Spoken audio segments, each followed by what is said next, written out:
You are watching Pagkaing Pinoy. Magandang araw mga kabayan. Sabaw-sabaw ba ang hanap mo?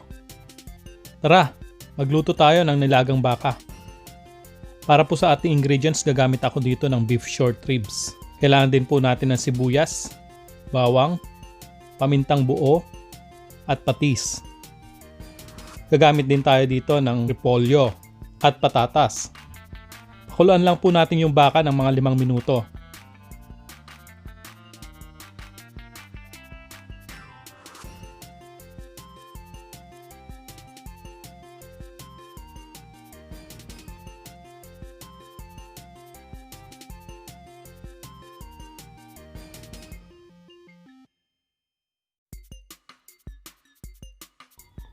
Pagkatapos kumulo ng 5 minuto, hugasan lang po natin ito at itapon natin yung tubig.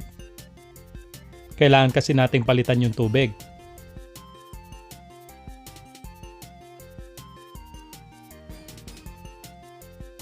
Maglagay po tayo ng panibagong tubig at pakuluan po natin ito ulit.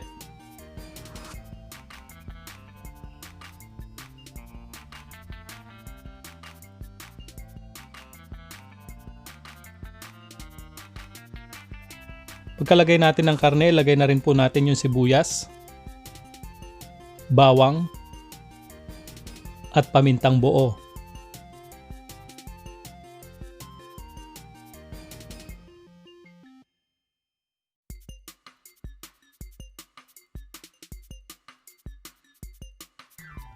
Takpan lang po natin ito at hayaan natin kumulo ng mga 2 oras. Medium heat lang po ang gamit ko dito. Mas maganda kasi yung slow cook lang siya. Pagkatapos ng 2 oras, ilagay na po natin ang patis. Sabay na rin po natin yung patatas.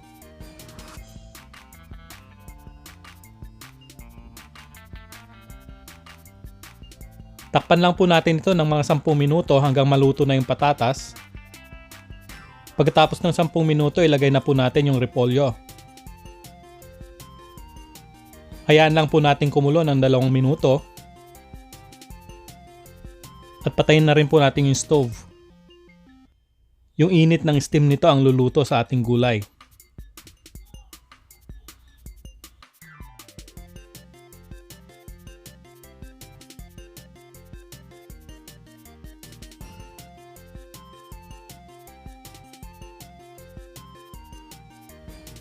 At ayan.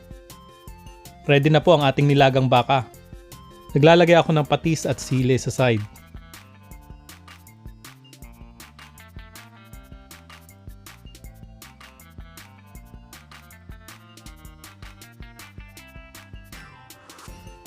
At para po sa exact measurements, pakicheck lang po yung description sa ibaba. Sana nagustuhan po ninyo ang ating video ngayong araw.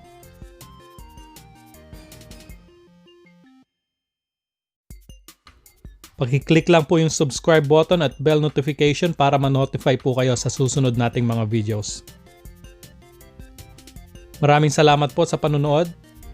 See you next time.